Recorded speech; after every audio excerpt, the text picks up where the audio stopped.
लटकते लटकते लटकते लटकते जहाँ पहुंची तो न्यूज में पता है पहली चीज क्या आई? न्यूज में पहली चीज क्या आई? पहली चीज आई नरेंद्र मोदी ने पहली फाइल कौन सी साइन की पद पे बैठते हैं? First file being signed by प्रधानमंत्री नरेंद्र मोदी। कौन सी साइन की? कितने रुपए की?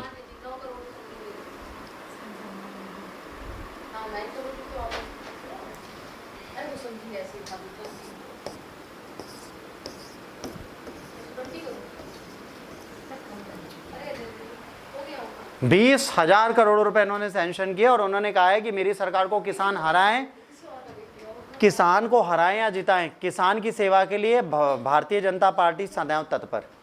इन्होंने कहा है कि मेरा कमिटमेंट है क्या? किसान कल्याण। इन्होंने बोला मेरा तत्परता है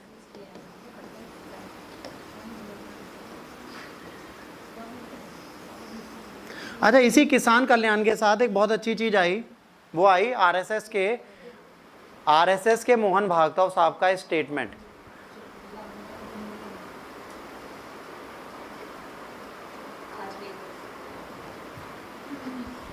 आरएसएस के मोहन भागवत साहब ने एक स्टेटमेंट दिया। उन्होंने कहा कि मेरे संघ का व्यक्ति एरोगेंट डिक्टेटर नहीं होता। जैसे एक न्यूज़ चल रही थी ना बीच में, जो ध्रुव लाठी जैसे लोगों ने यूट्यूब में डाला that R India is going towards a dictatorship. तो इसके लिए इन्होंने एक बहुत अच्छी चीज़ बोली। मोहन भागवत ने कहा कि जो आरएसएस का व्यक्ति है ना, संघ का जो व्यक्ति है, उसको राष्ट्र हित पता है, उसको पता है देश का हित कैसे होता है। और उसने कहा वो डिक्टेटर नहीं बन सकता, तानाशाह नहीं बनता। हमको लग रहा है वो तानाशाह बन रहा है, बट वो देश के हित के लिए कार्य कर रहा है। मतलब इन्होंने सपोर्ट किया कि जो सरकार चल रही है मोदी के साथ, अमित शाह के खिलाफ, they are not dictators, they are the persons who just try to doing some welfare for others. But वो वेलफेयर बेचारे जो कर रहे थे, उस वेलफेयर में दूसरों का बुरा भी हुआ।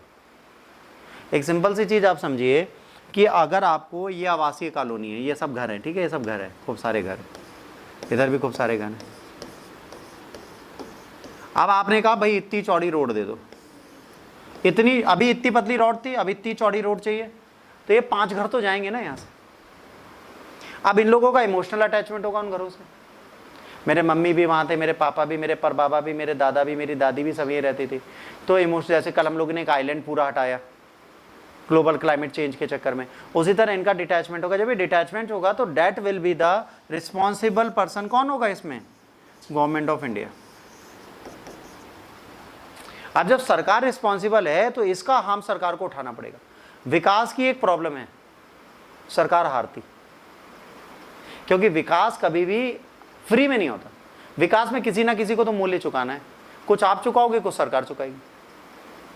अगर मान लो सरकार अभी कहे कि यहाँ से एक फ्लाईओवर ऐसे ले जाएंगे टेढ़ा करके और सीधे मोहनलालगंज जोड़ देंगे, तो अगर टेढ़ा फ्लाईओवर ले जाएंगे तो जितने कॉम्प्लेक्सेस ये टूटेंगे, रास्ते में कॉलोनीज के कई घर टूटेंगे।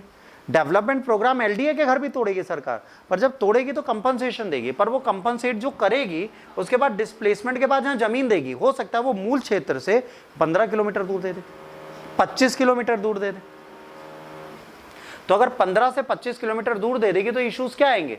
एक तो हमारा इमोशनल अटैचमेंट, हमारा बिजनेस, हमारे बच्चे का स्कूल, हमारी बेसिक नेसेसिटीज, सब आपने अचानक से हमारे 40 साल के रेजिडेंस के बाद बदल दी, तो ये सरकार के खिलाफ खड़े दिखेंगे। ठीक है, सरकार के खिलाफ खड़े मिलेंगे। जब ये सरकार के खिलाफ खड़े मिलेंगे तो यहाँ पर इलेक्शन हारना बड़ा मुश्किल नहीं है हमारे लिए, बहुत आसान हो जाए। आपको इलेक्शन हारना है ना, आप विकास करने लगे। और विकास कौन सा? ग्राउंड पे विकास करिए, हवा में नहीं। आप हवा में विकास करेंगे तो प्रॉब्लम है, पर ग्राउंड पे विकास करेंगे तो आपका फायदा होगा।